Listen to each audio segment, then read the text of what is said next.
In this video, I will show you how to add ORCA card in Apple Wallet. So first of all, open your settings in your iPhone.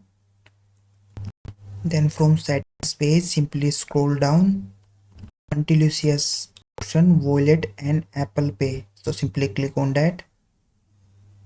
And then this will show all the cards and the accounts you have added to your Apple Wallet.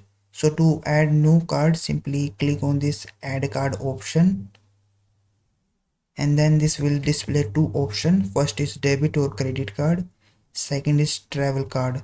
So to add ORCA card, simply click on this second option,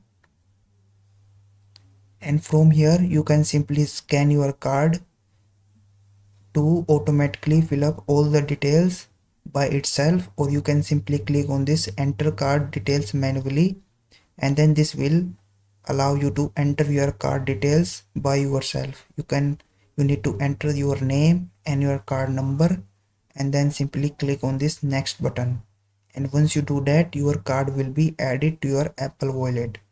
So if you found this video helpful, please like this video and subscribe to my channel.